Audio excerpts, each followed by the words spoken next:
Namaste. My name is Preity Upala, and I am a global thought leader and a multimedia personality. Welcome to my podcast, The Preity Experience. Join me as I explore some of the most fascinating and crucial issues that affect our world today. I take a unique global perspective on these issues, and the very foundation of my insights is humanity and spirituality. I'm Preity Upala, and welcome to the Preity Experience.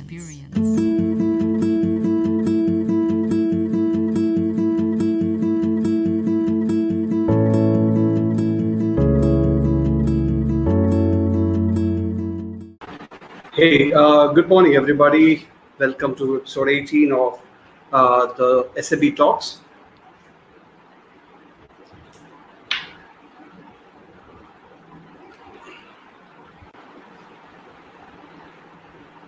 Right. So today, we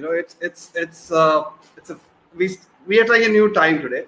We have a special guest, so we have to adjust to her timings, etc., etc.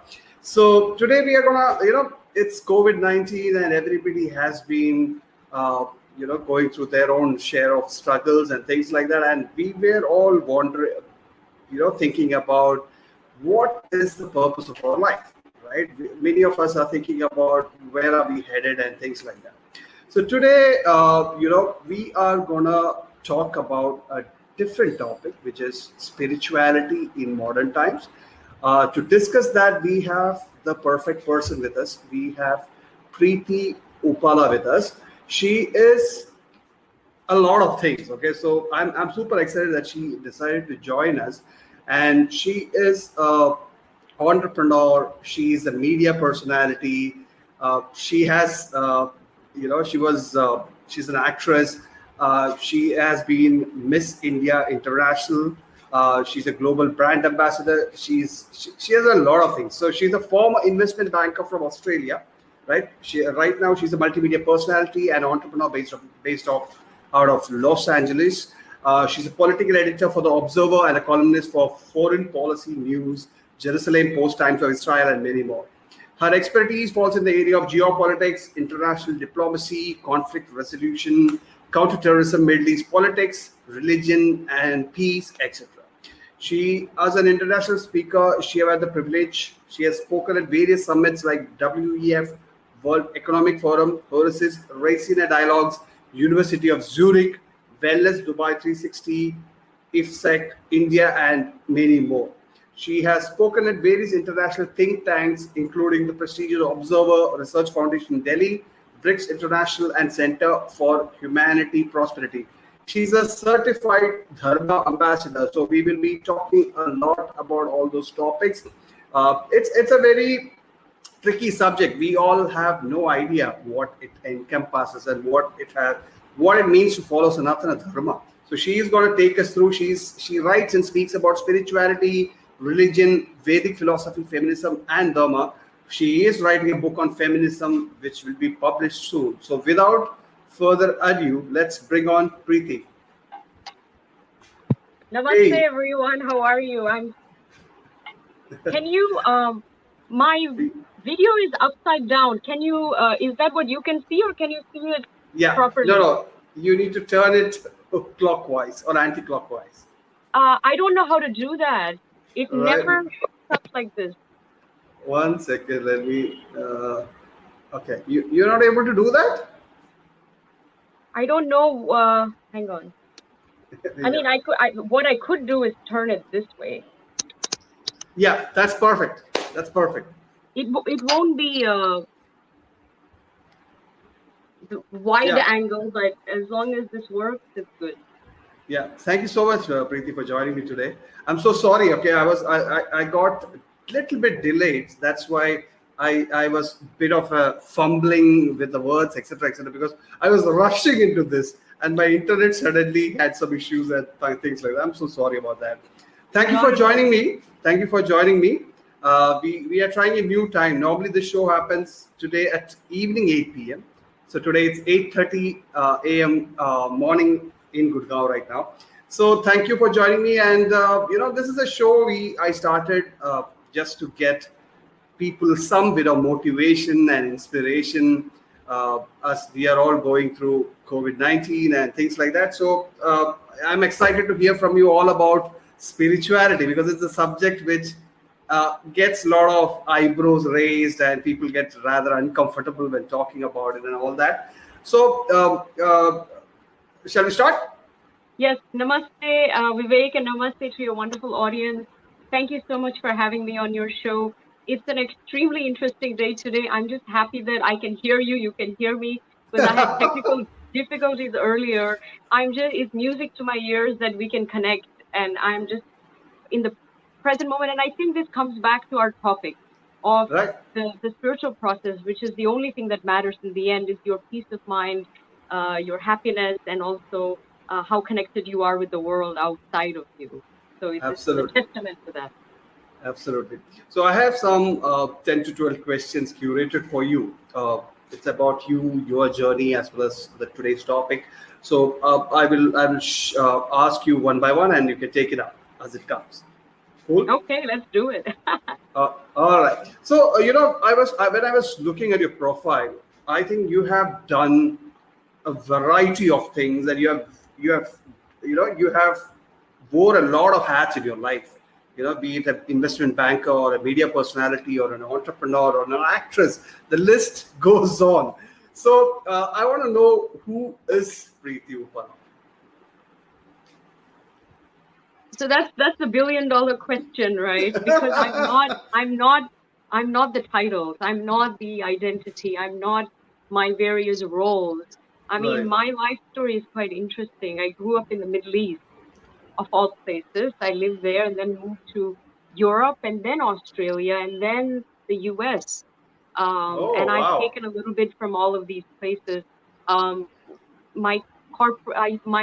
started life as an investment banker and then moved into management consulting before I gave that up and decided to trade that and get into the entertainment industry. And now I've morphed, evolved even from that, and I'm into media and politics and speaking and writing and all of that good stuff.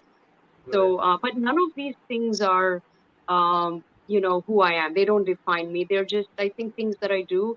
I'm obviously a big proponent of Dharma. I think we all have a Dharma in life. That's why we're here. And you're meant to, at least in the spirituality that I practice and understand, you're meant to perform your Dharma. So that ultimately your Dharma can take you to moksha in the end, coupled with sadhana, which is the spiritual practice, and the knowingness that everything is love and that we're all connected, right? That's really the main reason for existence, so to speak, in a very simple sentence. So, my Dharma is to inspire and empower people through my work and presence. And I really feel that I do that. So whether it's a article that I've written or the book that I'm writing or my many talks and lectures or speeches, and also with my Hollywood project, I am developing more sort of spiritual kind of a show. And of course, I have my podcast and radio show. So all of these, the foundation is very much the spiritual pursuits, and the spiritual journey and the importance of that. So that's really who I am. I am a spiritual being having a physical experience here on earth, but I think the important thing to know is that you have to perform your karma. You have to perform the action. It's not about just meditating on the top of a hill somewhere, or it's not just about waiting for life to happen to you. You have to take the step and do the most that you can do the best that you can do. Then alone are you actually progressing on the spiritual path. So I strive to do that every day. I try to keep grounded, and I try to keep focused on the ultimate goal.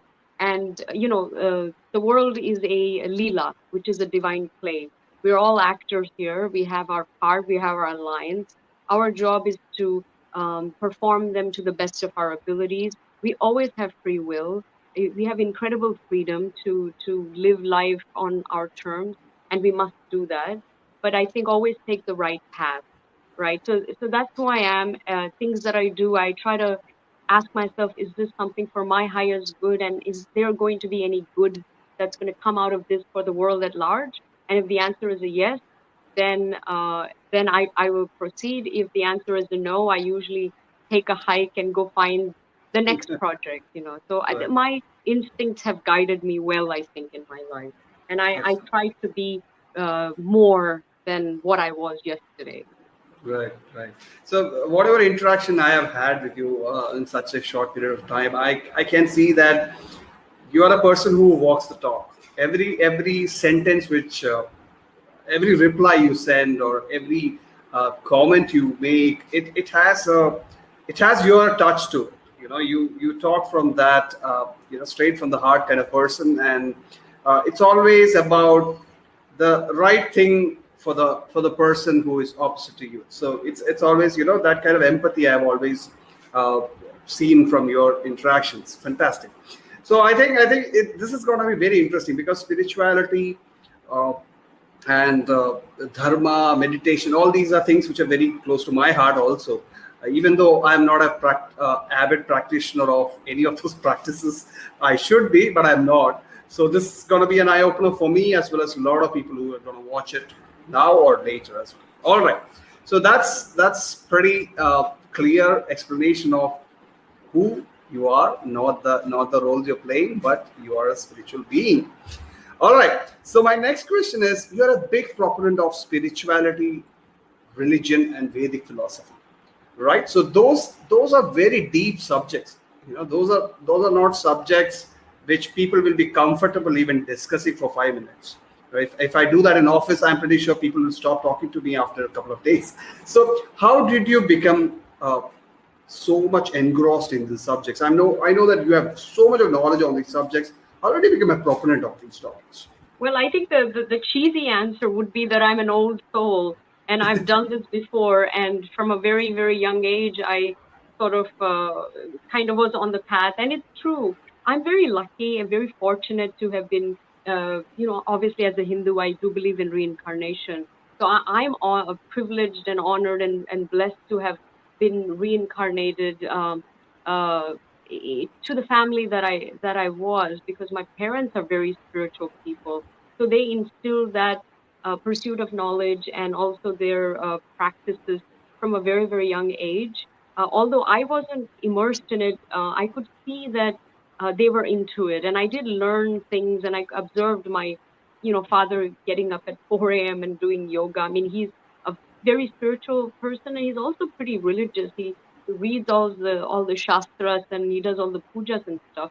And I always found it fascinating. I love going to temples even as a young child, and I would go with him to many different temples. And although we've always lived overseas, we always, there was always a beautiful big temple somewhere, and we always frequented that. So that was very peaceful for me. So for me, what happened was in my mid 20s, let's say, when I was fed up with my corporate life, and I decided to I knew something wasn't right. That's when I had a spiritual awakening, so to speak, and somebody quite randomly guided me to a meditation center and asked me to meditate, to listen to my inner voice, which I started doing, and my life changed quite dramatically because for the first time, I could hear my inner soul, my inner voice speaking to me, and I had a lot of strong visions when I meditated. So I'm one of those intense meditators that has very intense experiences. I just have to close my eyes and I go very deep. And so I'm lucky in that way because people can't seem to get to that point. I go there immediately. So that was good. Once I got on that journey, so in early 20s is fairly young, and then I started going to many spiritual centers. Then I started going to many ashrams around the world, meeting gurus, getting Shakti Path, being initiated, checking out, seeing what their philosophies are. And I took the best I could from all the modalities. And I also tried other modalities too that are not within the Vedic framework, like Sufi work and all sorts of, like non-religious, I guess, different energy healing and so on. And they all help a little bit. But I think as you get deeper into your practice, and then then I got into astrology and Ayurveda and all of that. Again, all of these things took me, I think, to our roots, because what I find in a lot of Indian Americans or Indian Australians, but especially the Indian Americans, they are so far removed from their own culture and lineage. You ask them any question, they don't know these things, which they should. And in fact, sometimes you meet your Caucasian American people who are sort of hippie type or spiritual, who know a lot more about India and Vedic philosophy than even the Indians themselves. And I think that is very sad, and I think that is so shameful. It's not okay. I think this tradition needs to be cherished, or else 50 years from now it won't be there. It's existed 6,000 years or more, but I think it's very much at the brink, sort of evaporating or just getting morphed into something else, unless we, really uphold it. But the deeper I got into my spiritual practice, I, started reading different Vedic texts, listening to different Vedic gurus, and my understanding deepened. So it all sort of came together for me. And America, believe it or not, is a great place. There's a lot of sort of yoga studios here. There's a lot of spiritual meditation places. There are some genuine gurus. Then there's a lot of half-baked stuff that goes on too. It's all there. It's a Pandora's box, I think, here in California. But I'm pretty privileged. I know some good people, genuine speakers, and if you are a true speaker, I think the teacher will always come, and your knowledge will always be presented to you. So a lot of my immersion, I think, is through self-study, reading a lot, going to different darshans and different, going to see different teachers speak. And now actually with the, technology, you don't need to physically go somewhere. I think the knowledge is out there. I think you just need to know where to look. Because I think a lot of people, a lot of so-called seekers are actually looking in the wrong places, and they're not finding it, or they find something, and they think it's the truth, but it's not. So one needs to be very careful about these things. But I think I've been very guided and blessed on my journey. Fantastic. I'm pretty sure you will impact a lot of people, because the kind of journey you have been, you have gathered a lot of insights and knowledge on these subjects. And I'm pretty sure people like me obviously would love to, hear more from you and understand the basic concept. Because somewhere I used to be very spiritual in my childhood days, because I was in a hostel and there was a temple next to the hostel. So literally we used to live in that temple, do everything in the temple, cleaning the temple, praying all the time. I can say that. So, but along the journey, my in-laws, my parents, everybody complained that I've lost that touch. I stopped praying and things like that. So yeah, this is a real eye opener for me to be, because I have heard the saying which you said, that when you are ready, the teacher will appear. All right, so maybe I'm not ready yet. I haven't yet to find my teacher, but fantastic. I love the kind of journey you have taken, and I'm so glad that I could get a chance to speak to a person like you and hear more about it. All right. So my next question will be, we all speak about finding one's purpose in life. It's a hot topic. Whenever we meet, this mostly happens either two scenarios. One is when people are in proper consciousness and they're talking about it. Deep subjects as one of this is finding life purpose. Otherwise, if you meet up with some friends, everybody gets a little bit drunk, this topic might come up. What is life's purpose and things like that. It's a very tricky subject. Nobody has clue about it. So what is your advice on that? And how can somebody really, if it's possible, how can somebody really find the purpose of his or her life? Wow. So the one of the most important facets of life is dharma. Why are we here? What is your gift to the world? Why did you incarnate? Why are you here on this planet? There's a beautiful saying. I forget who said it, but it goes, the two most important days of your life are the day you were born and the day you realize why. Wow. And most people never get to hear about the why. They Yes. live their whole life and they don't know that why. But trust me, when you do have that moment where you realize what that why is, you are ecstatic, you're elated, you could just scream in the middle of the street because it's joyous, and you know in your heart, you know it's the right thing. It's not a intellectual thing. It's a something very, very deep and instinctive, So I think dharma is so important to find out. Not everybody is going to have some elaborate dharma to change the world. I think some people's the dharma might just be to be a teacher, or just to raise two healthy children, and or work in the do your seva. You maybe you meet people and they've been doing volunteer service for 30, 40 years. That's their dharma. That's how they that's their gift to the world. And then of Right. course they are the movers and the shakers. They are the change makers, the people who have the capacity to change the world and affect them and touch them with their presence and their power and their truth. Those Right. are far and few in between. But I think my suggestion to people is how you find out about your dharma is definitely meditation. You have to listen to your inner voice and listen to your heart. I know it sounds very mushy, but it really is the real thing. The more you meditate, I think you get flashes, you get voices that tell you things, and you get feelings, and or you think about something, about a particular profession or a job or a project, and then look at the feeling that elicits, and you will know whether you should go that way or not. So there's many different ways on how silence and breathing and meditation can maybe take you to purpose, But also, obviously, if you are lucky enough to meet a real enlightened master, ascended master, these people usually they're very intuitive, and when they see people, they usually have a good idea of what the person is supposed to be doing. And if you get, Right. obviously, if you get close to them and they know you over a period of time, they'll usually have a one-on-one with you where they tell you, this is what you should do and so on.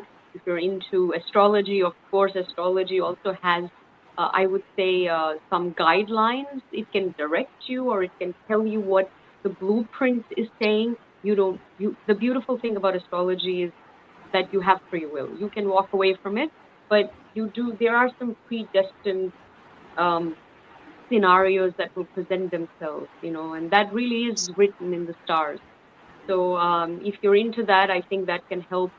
But I think most important is the meditation aspect, knowing, because you have to clear your mind, you have to be at peace in your heart, and then your body, your mind, inner voice will tell you what makes you happy and what your gifts are and how you can contribute. So it all comes, and sometimes you set, like in my case, I set path on one journey, and then it sort of took me somewhere else completely where I didn't think I would end up, and I trusted the process. The most fearless thing I've done in my life is to just go with the flow. And in my life, it's been very nebulous. It's been most people, I think, would not have gone with the flow the way I did, because how drastic some of the steps I took were, moving to the other side of the world, giving something very lucrative up, and jumping into the abyss, not knowing what's on the other side, So but they have served me well. I think the reward is always at the end of the fear and the risk. So it worked out. So I think my suggestion is meditate and listen to yourself, and the dharma it'll sort of show itself. Right, right. All right. That's a very, very elaborate and very clear advice. So anyway, I have a follow-up question on meditation later down in the list. All right. So, this times are tough, right? That we are all bombarded with technology, work pressure, traffic, issues with the neighbors. The modern life is bombarded with so many distractions and so many things. So is it possible, even today, during these modern times, is it possible to lead a spiritual life? That is question number one. Question number two is, if it's possible, what are some of the best practices you recommend? If somebody wants to lead a spiritual life in these times, what are the best practices you recommend? Great. I think it's not only easy to lead a spiritual life, I think it's necessary. I think post-COVID, we have seen that one of the only, firstly, the only thing important is that spiritual journey, because we've seen the world around us literally crumble right in front of our eyes. And it's not looking pretty. It's not going to get better anytime soon. In fact, there's more chaos, I think, waiting for us.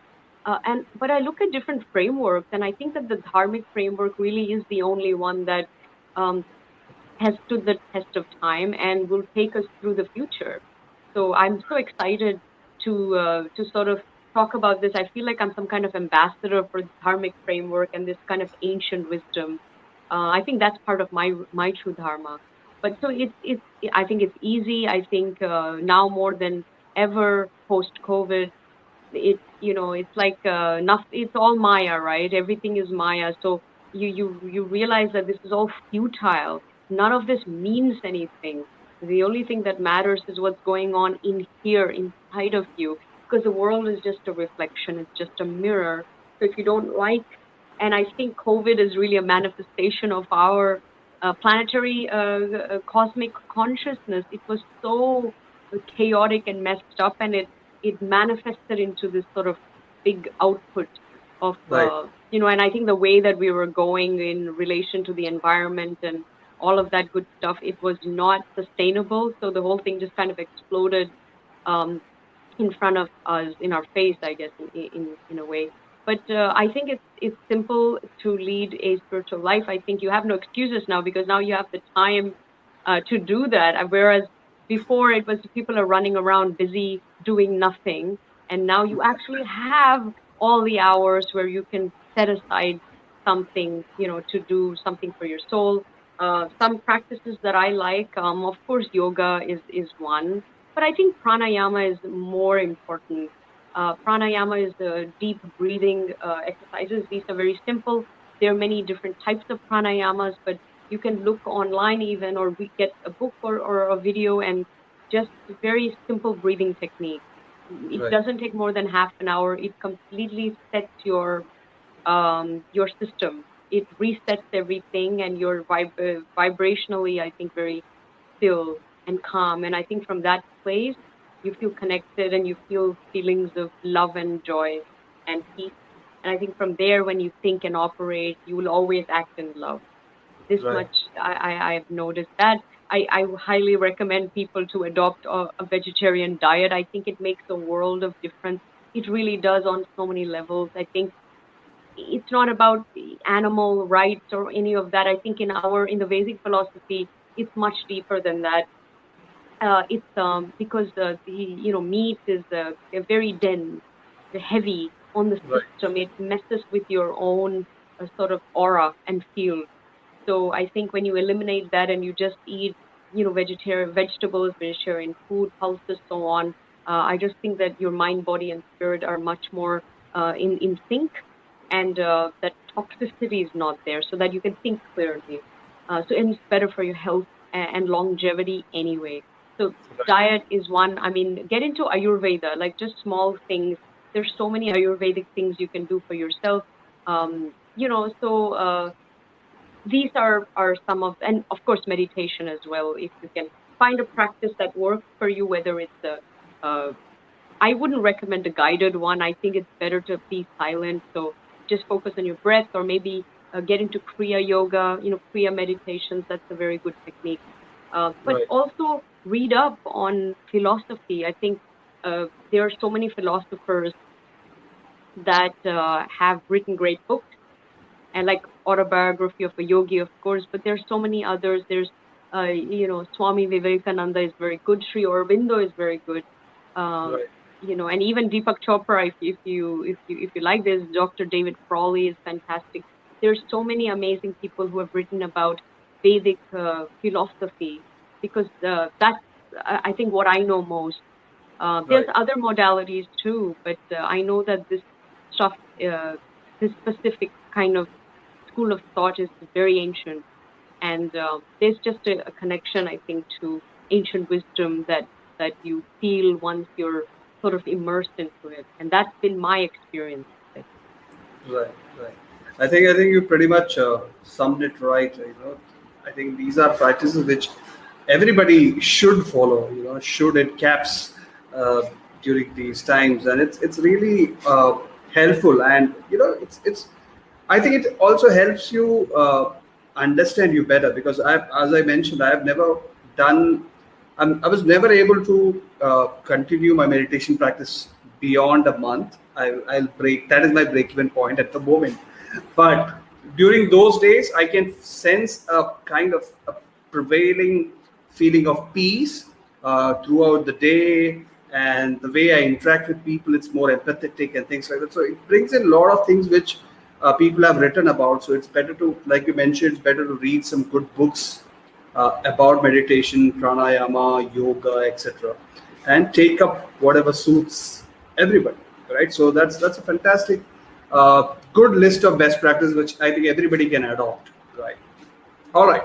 So my next question, you speak a lot about Sanatan Dharma, right?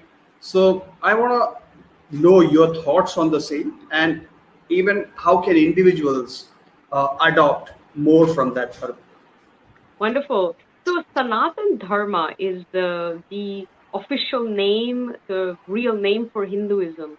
There is no Right. such thing as Hinduism. That's a term that was given to us by people who foreign forces, I guess, who came right from the Mughals to the British, and it's originally Hindus uh, Hindu civilization, right? It was used not to define a faith, but to define a group of peoples, the civilization that was around the river Sindhu. That's how Right. that name actually came. And people just said, "You're Hindu, River Sindhu, the Indus Valley Hindu." That's how that came about. But then Sanatan Dharma literally means the eternal path, and that is the religion that we call as Hinduism now. And it's quite large. The pantheon of Sanatan Dharma is large. You may be surprised to know that even Buddhism and Jainism are also sort of subsets of Sanatan Dharma in the purest way. I think Right. at least in India, which is the birthplace of both Buddhism and Jainism, the line is very blurred, especially I think with Jainism, but even Buddhism and Sikhism, of course, is the when Hindus had to sort of arm up, it became this warrior class, warrior faith, I guess, and that became a religion and a group of its own. So they're all called dharmic faiths, and they're all very connected. The Sanatan Dharma is universally available to everyone. It's like open technology.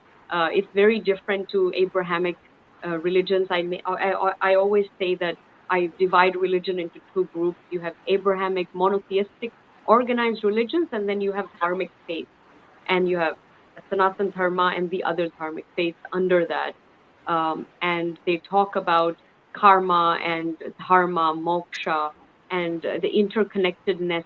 Everything is one, everything is energy. And within Sanatan Dharma, you have different schools of thought, the sampradayas, right? And then you Right. have people that even are not even into the Vedic philosophy at all, but they're still Hindu. Even there's a space even for atheists, which is something that no other religion can claim. And there's no conversion or sort of proselytization or apostasy or blasphemy or anything like that. It's just a way of life. I think it's a civilization. It's much more than just a way of life. Um, it's something that has sort of survived, I would say, all these years, which is great. However, I think there's a lot going on as somebody who sort of speaks and writes on this and is very much in the world out there in relation to, and I'm looking at what's happening to, Sanatan Dharma around the world and in India. I think there is some kind of a resurgence coming, which I think is great. Young people in India are suddenly very excited about anything Indic, which is good, and they're learning about their own tradition and culture, which is fantastic. In the West, also, everybody is looking for answers. and the West, the Western framework does not have those answers. So everybody's looking east, and they're looking at India, and this is where they seem to find all the answers that they're looking for. It's beautiful. I think a bit later down the track, we'll probably discuss some of the maybe what's going on with sort of Vedic spirituality in the West, because there is a good side and then there is a not so good side when there's a lot of distortion around it, which is very bothersome for me. But leaving that aside, it's sort of really a framework, I think, for the future of humanity. And post-COVID, I think it's the one thing that has kind of worked. And even through COVID, I feel like India has done better than many other countries because somehow inherently we have some of these qualities, whether it's the diet or just how we connect with each other. And so the lockdown for such a big number of people was kind of seamless in a way. It kind of worked. It happened. It's fine. There was an acceptance. There was a surrender. People did what they had to do for a greater good. And I think I would say India has done pretty well, relatively speaking, and much better than America, because it's all chaotic here. So that's my brief description of Sanatan Dharma and its place in the world. Right. I think it's a very good. It is something which I think at least people who are born Hindus should be aware of and should take up some principles from Sanatan Dharma and start following. Right? So my next question is a follow-up question on that. These are tech-driven times. Everybody is addicted to technology and things like that. So Sanatan Dharma during these technology-invested time, right? Is it possible? This is a fantastic question. Such a good question. So in February this year, I was a speaker for the Raisina Dialogues, which is probably the most high-level foreign policy summit in Asia, I think. It's run by the MEA in India, by ORF, which is probably the number one think tank as well in Asia. So I spoke there, and my topic actually was Dharma in the digital age. And somebody interviewed me, and this person actually was grilling me because he just did not understand how spirituality and technology could possibly go together. This is before COVID, by the way. And I was making all these points to him. I said, firstly, Sanatan Dharma specifically is very tech-friendly because it's decentralized.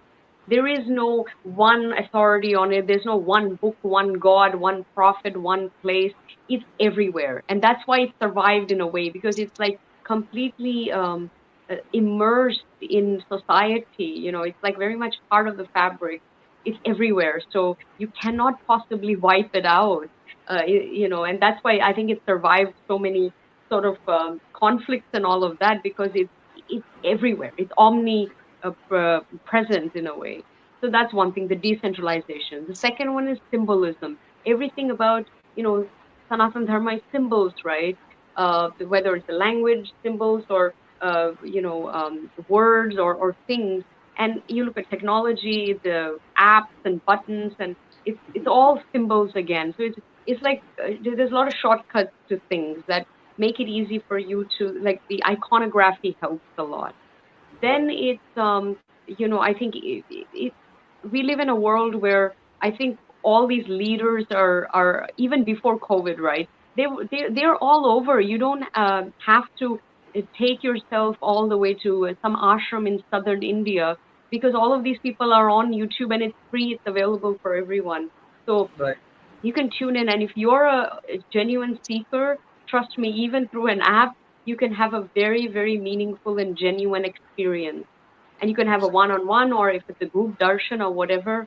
So I was making all these points, and I don't think he quite bought it. He just kept harping on. And now, post-COVID, it's like such a running joke. I just want to tell him, well, because I said, look, technology is the way to go. I mean, I did say, you'll have meditation apps, you'll have yoga apps, you'll have apps where you've got gurus speaking, and you can look at the shastras and recordings and all of that. And it might seem a little dry, but I think in these times it's needed.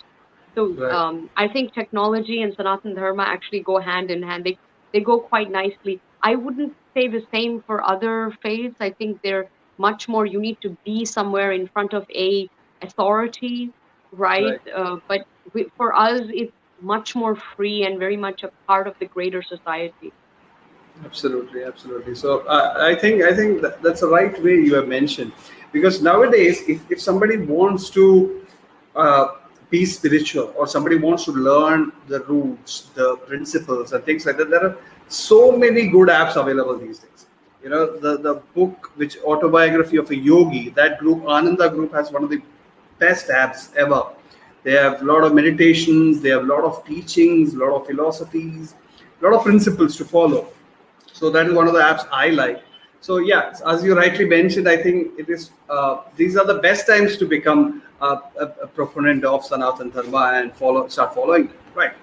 All right. So you also mentioned earlier about meditation. So this is a question about meditation. Meditation is one of those practices. It is widely followed and practiced in West now more than India or anywhere else, because a lot of my friends speak about meditation. They follow meditation. They go to yoga classes and things like that. So, what are your thoughts on meditation practice? And if somebody has to, if I have no clue about meditation, where do I start? So, what are your thoughts on? So yes, there is a political sort of aspect to this where I think it's very sad to see more of this adopted by the West than in India, where I mean the original forms came from. All meditation ultimately is Vedic, I think, in some way. And within the 8 limbs of yoga, you have dhyana and dharana, which is focus and meditation, right? So that's the kind of origins of it. But again, it's left India, it's gone everywhere, and now what bugs me is now the authority is also some some Western person, and the worst thing is that you have some atheist who's going around, or atheists, I should say, who are going around and sort of propagating this and doing very well. By the way, it's all a commercial thing for them, whereas the original meditation was connected to Dharma. And when these guys do it, I don't see the dharmic aspect, and yet it's commercialized, and yet because it's some white person going on about it, even Indians sign up for it. I think there's a problem there. um, when I see Sadhguru, I like that. Whether you're a fan of Sadhguru or not is a different matter. The fact that it's a homegrown guru, and he really is knowledgeable, and then you have Sri Sri as well, then you have Yogananda Paramahansa. They're different, very genuine spiritual institutions that are based in India and obviously international as well. I like to see them blooming, because I think whatever it is, they do uphold the Dharma in the best way that they know. Also, their base is Bharat. It's India, and because these things become very lucrative in some way, and I just think that if all of this money is somehow funneled back to India and it's helping Indians in some way, because all of these big institutions do a lot of charity, whether it's feeding thousands and thousands of people or giving free education. Everybody is doing their bit. At the end of the day, it's ordinary Indians that benefit in some way from the wisdom that they hold, and now the wisdom that's shared around the world. So I think it's only fair karmically that happens. So I like seeing that. I like to support those kind of institutions and teachers. So that's one thing. The other is, yes, you can tap in anywhere. Find maybe some of these well-known teachers, because they are very good. They have good programs. They have good books. They have good recordings. So check. My advice is check as many out as possible and find the one that works for you. And they are simple meditations. Maybe you can start with a guided one, and then you can end up in a kriya situation, like with kriya meditation, or it's just breathing. Find a pranayama technique that works for you. This Kundalini yoga too, which is powerful, and they focus a lot on breathing. Right. and different types of very intense pranayamas, I must say. So Right. my advice is shop around and explore. I think find something that works, but find someone authentic. Don't find some white guy in San Francisco who has some meditation app and is making a killing on it, because I just don't think that karmically or dharmically that it holds in the end. And I'm not so sure that you're getting the energy, because I think when there's a real guru attached at the end of it in some way, I think the sort of the shakti that you get is pure. The blessings that you get are very real, and you can't get that through just some guy in sitting in San Francisco, who has some app. Right, got it. So better check out for options available and select the right one which will work for you. And make sure that I think one of the best advice which I have got from several people who are good meditators and practitioners is that make it a regular practice. Do it every day, at least for 10-15 minutes, whatever time you can take. Or there are people who have told me to even, I am a big follower of Thich Nhat Hanh, the Buddhist monk. So he propagates something called as walking meditation.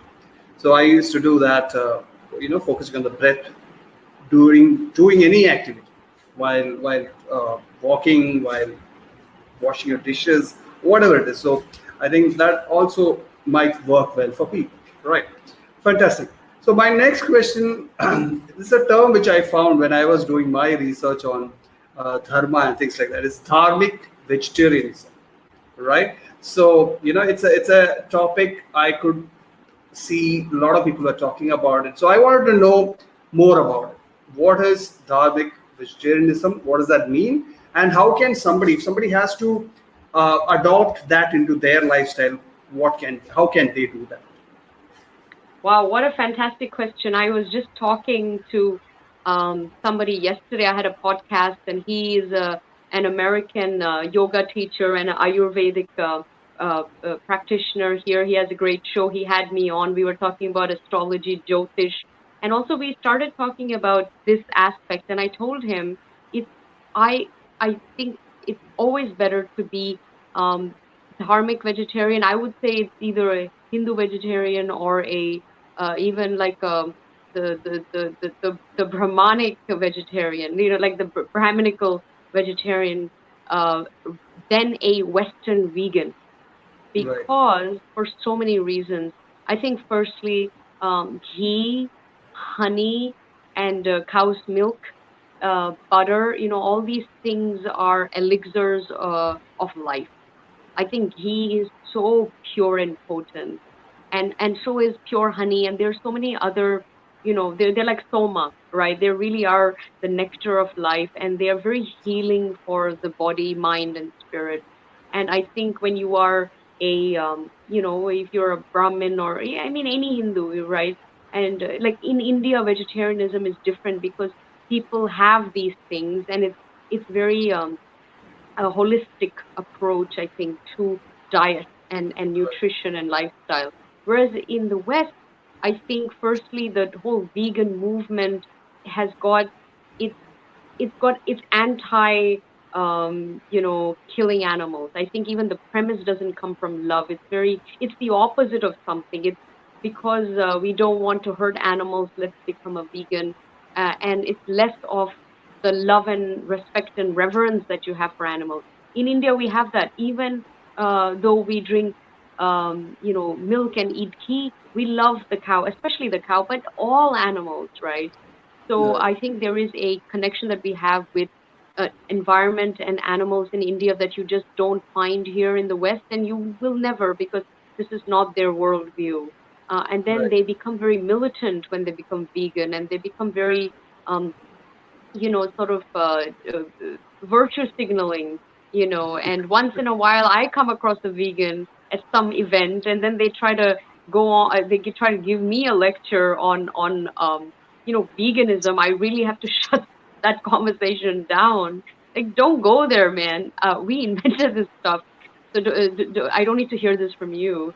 And I tell them, you're there's a big difference between being a vegetarian in India and then being a vegan here in America. I think you're missing out. And I look at vegans, they're very ill. They're not healthy. They're too frail. There's no prana, there's no chi, there's no energy. They're not getting the nutrients because also they don't have that Ayurvedic perspective. They don't know their doshas, right? They don't know their main constitution and what will work for them and what will not.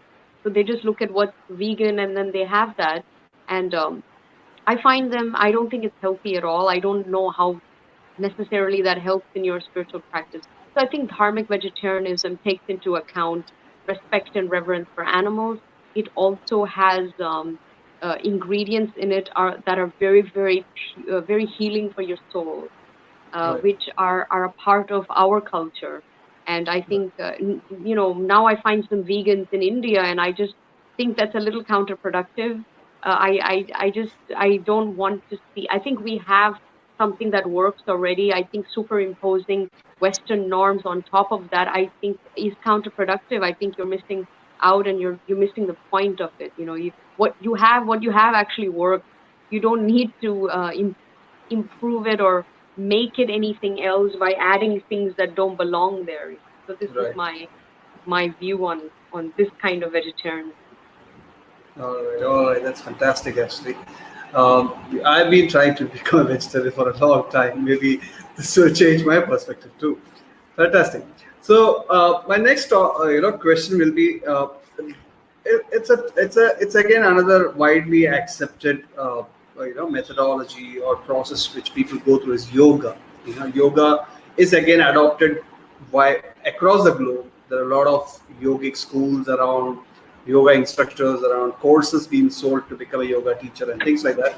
So it has evolved a lot over those years, right? So what are your thoughts on the practice of yoga, and how can somebody again adopt it? If they are a beginner to the practice, they don't know anything about yoga, how can they adopt it to their lifestyle?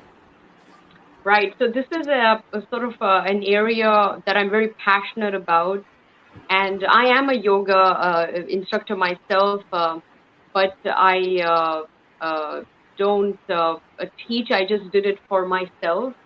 And I'm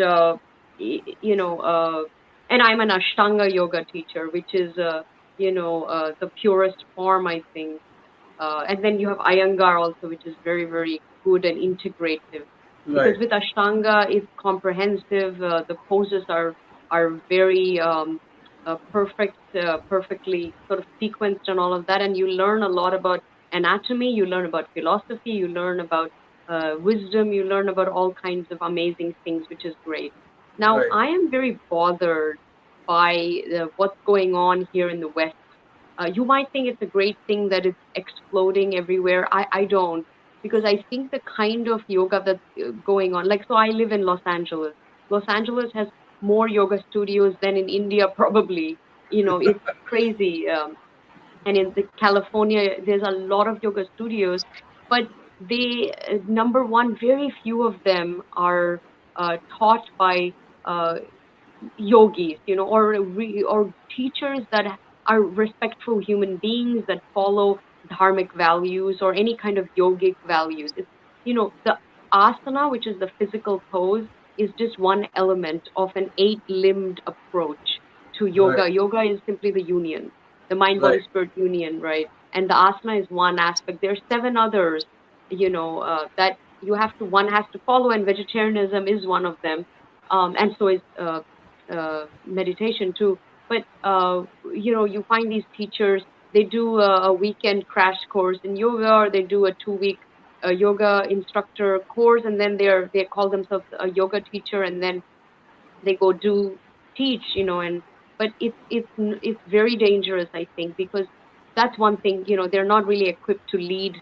You have to, it's not just about having hours under your belt. I think it's deeper than that. I think you need to be a real teacher. But I think more important than that, what worries me is this sort of, I think it's subconscious. I don't think it's a conscious thing, but there is a trend in the West where yoga is being bifurcated from Sanatan Dharma or from Dharma. So they are basically saying that it has nothing to do with Sanatan Dharma. and it's not religious at all. It is just some exercise sequence, and it's becoming like that. I think there are certain people that are pushing it. I mean, look, the Christian church will say things like yoga is the work of the devil. They want things like dog yoga, Christian yoga, this yoga, that yoga, and it's becoming very distorted. And in the whole mix, what people are losing is the dharmic connection, the real origins, the real reason for yoga, all the other philosophies that go around it, how it's taught in India and its connection, and all of that stuff I don't see that. So I'm very bothered by that. I must say, Corona has been really good in that way because it's wiped out all of these studios. All the yoga studios are shut here, and it's only the real seekers that are doing the practice in their home.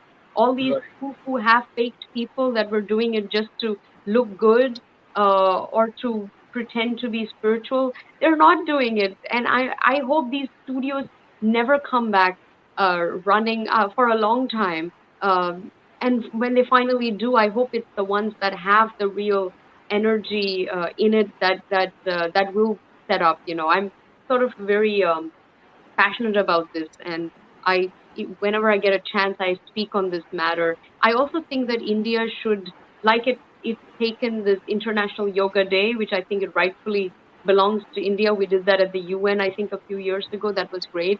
I think India needs to set up an international yoga board, and I think all certifications need to somehow get looped through there, or they should put together a curriculum, and a teacher needs to train there to be able to teach it. I don't know why America has become the place where they're issuing certificates, and why did they come up with the curriculum when it's an Indian thing, and actually it's a dharmic thing. It is a religious thing. I always tell people, you're not going to become a Hindu if you do yoga, and you don't have to be a Hindu to practice yoga. However, yoga is Hinduism in practice. It's Hinduism in motion. It's a manifestation of Hindu thought and Hindu philosophy. And if you're going to take the Hindu-ness out of it, then I'm sorry, but you don't call it yoga, then call it something else and change the form that it's in. Come up with new poses and call it something else, because I don't think it's fair to distort it. And I think our community, and whether it's spiritual leaders or the government or whoever, I think they need to put their foot down on this and not let yoga slip away from our hands, because I think meditation is sort of already slipped, sort of hijacked by a lot of other groups. Like I was mentioning, now it's atheists of all people, again, when it's sort of a very Vedic thing. And unless we, people like myself or other people, speak about this and make a big, make some noise about it, people won't know. And I think people are not bigoted, and it's not that they're doing this consciously. I think they just don't know. They need to be educated, and I think they will have enough humility to understand my point of view, and respect that. Absolutely, because it is based on a principle. It's based on something. You have to follow that. You cannot just make rules according to your wish and whims and fancies.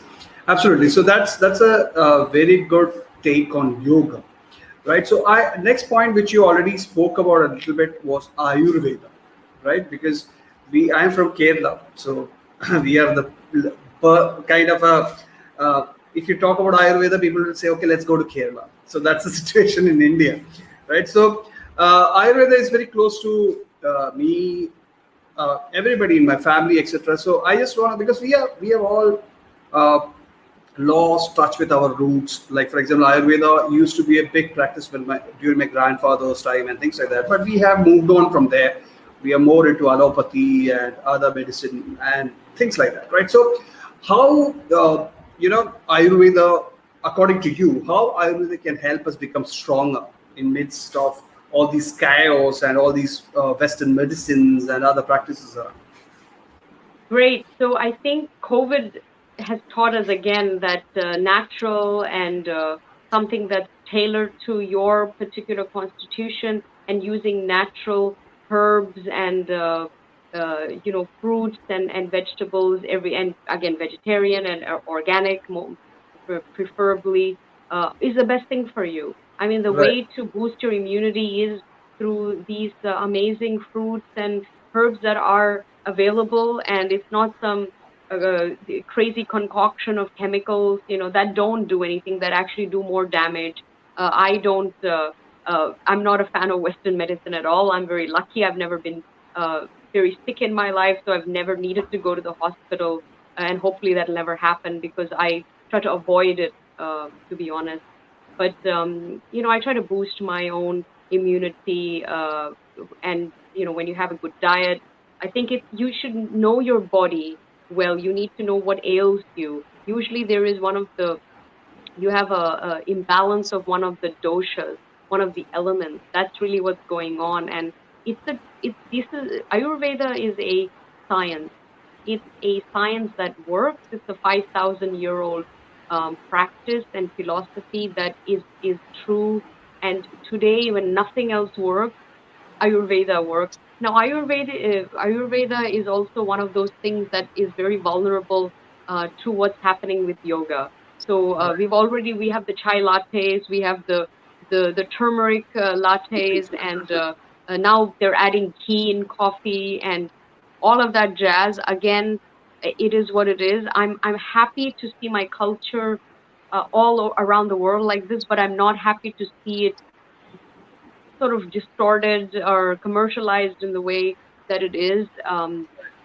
That's one thing. And then I think when big pharma comes from Ayurveda, that's when we really have a problem. And they do. They Right. want the concoctions. They want to mass produce, these because you have different organic, medicinal companies, herbal companies that will do it in India and here, and they do good. They put out good products. But I think big pharma wants to do that, and they want to mass produce it, and that's not a good idea because they're Right. going to overtake it, and they'll cheapen it, they'll dilute it. We know that, and also again, it becomes a trillion-dollar industry like yoga, and nothing trickles back to the source. Right. I think I have a problem with that. So Indian government, again, board of yoga Ayurveda in India, whatever they need to do, whatever they need to do legally and sort of with policy, I think, and protect it. I do know some people in the science um, and pharmaceutical area here in America who are sort of trying to set up their own companies so that big pharma doesn't come. And these are, Indian doctors and Indian scientists. So, and they're also dharmic people, and they're doing it uh, purposefully because they don't want big pharma to sort of take that away from them. So they want to do it first, and more power to them. But I think Right. Ayurveda is an amazing science. My dream is to come to Kerala one of these days and do maybe a retreat. I think that would be amazing. Absolutely, we can arrange that. Don't worry about it. Fantastic. So, I have taken too much of your time actually. So, I have one more question for you and then a personal question. So, my last question related to our topic today will be: can spirituality help individuals become confident in who they are and their purpose? And if yes, how? Great question. Yes, I think when you firstly when spirituality is ultimately understanding that you're not the mind or the body, but you're the atma, the spirit that resides inside, right? So when you know that, then you number one, you know that you're connected. So there is a sense of connectedness and some peace that you get. So you're Right. not competing with the world, you're not fighting with everyone, and you don't have this selfishness and greed and envy to you. It's much Right. more sort of, um, you just feel at one. There's a oneness, which is a beautiful feeling. And I think when you operate from that space, you're operating from love. But also when you kind of go into your own practice, I think you learn about yourself. I know in my whether it's yoga or jyotish or pranayama or whatever, I've come to know about myself. Who is Preeti? What does she want? What does she like? How does she think? Who is she? Why is she here? when you know about yourself more, I think you will be more honest with yourself. You'll be authentic. You will make decisions based on the truth. So you make better choices in life, I think. So that all helps you to be more effective in life, and also helps you to be a more honest person.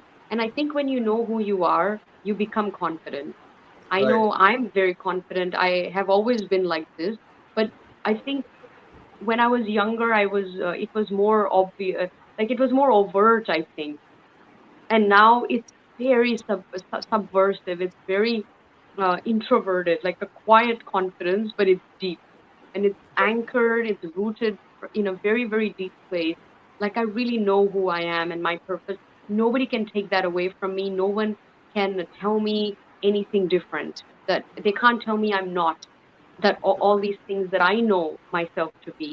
So I think spirituality ultimately makes you know yourself better. And I think then when you find out what your dharma is, then and you walk that path, then I think there's a lot of confidence that you know that you're living life on your terms. You're doing what you want to do. You're following the universal plan, and everything is usually more beautiful that way. So I think it does contribute to real confidence. Yeah. Right, absolutely. Because I think spirituality, based on this discussion, I'm saying once you know who you are and what you're born to do, I don't think anything or anyone can uh, push you away or throw a curveball at you, because you are clear on your path and your journey. Fantastic. And my last question, this I ask every guest who comes here because of this special period we are in. How has COVID-19 impacted you? And I Oh, know. COVID has been such a godsend for me. Oh, It's been good for me. So I have been more busier in the last 3 months than I have in the last 3 years put together. So wow. it's been I have been nonstop. I've done, maybe this is my 100th podcast. I have been doing almost every second or third day. I have a media engagement and an interview, a podcast all around the world. That's great. So I'm all over. People Right. are finding out about me. I've been writing a lot. My work has been published in hundreds and hundreds. It got, some of my pieces got syndicated. So now they're appearing in hundreds of outlets around the world. So that's great. Um, Fantastic. I've been invited to give lectures to thousands of students on Sanatan Dharma, but also other topics as well, including politics and also geopolitics and things like that. So, and to university students is great because it's so many people will tune in. These are young people, and you want to connect and engage with them. And they're Indian, they're in America, they're in Australia, they're everywhere. So I've really enjoyed connecting with young people. I'm writing a book, so this has been a great time for me to do a lot of reading, a lot of research, and also work on my book. So that's going along, and I hope to get the book done in the next few months so that before COVID is over, the book is done. And I've been healthy, I've been happy, uh, I've had time, I think, to really take some, like, do the things that I w- wanted to do. Like, I live in Los Angeles and I work in Hollywood. Here, everybody's busy doing nothing every day. I remember, 6 months ago, every evening there was a gala, there was a party. You go there and you have these meaningless conversations, and people are just completely consumed with their insignificant life in a way, and just they were so immersed into the maya of it all. It's this illusion that Hollywood, and now that it's all gone, the whole industry is been affected. There's no galas, there's no parties, there's no launches, there's nothing. People are they have and they're struggling so much. It's very sad, to see all these elite people really no grounding. They're very depressed. Some people are very addicted to all sorts of substances now because they can't cope. But for Right. me, it's been great. I've had time to work on things I wanted to think, to connect. I'm networking with all kinds of people. There, people are. I think I put myself out there more, so lots of people are reaching out. and I'm getting connected with different causes and institutions, much higher echelons of society, let's say. So it's been good for me. I've been healthy. I haven't been sick in the whole time. I did go to Vegas last week, which was amazing, and I want to start traveling again because I trust that I'll be safe and it's fine. So I miss the international travel aspect of it, but other than that, it's been great. Fantastic. Yeah, that's why I asked you, because I know that you travel quite a lot. So COVID has put a full stop on everything. Fantastic. So I look forward to your book as well. I'll obviously get it and take some notes from that also. And thank you so much for joining today, Preity. It was fantastic.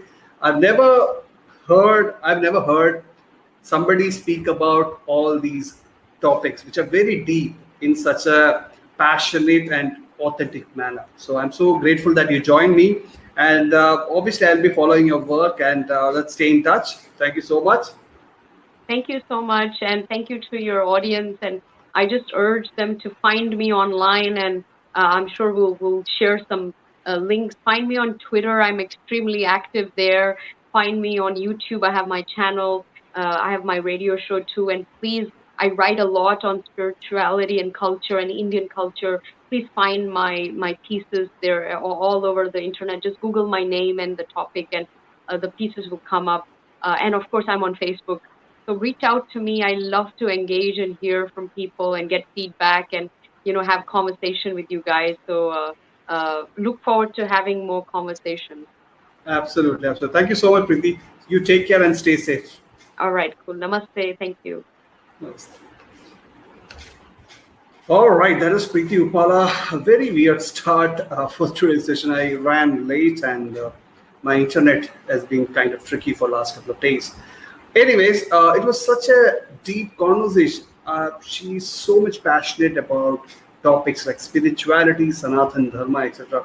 I think we all, as individuals, it's high time for all of us to go back to our roots, pick up the right practices, and make it part of our routine.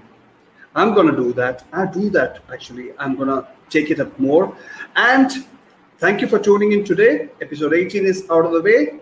We have episode 19, where we have the biggest marketing influencer coming on the SMB Talks. See you all soon. Stay safe. Take care.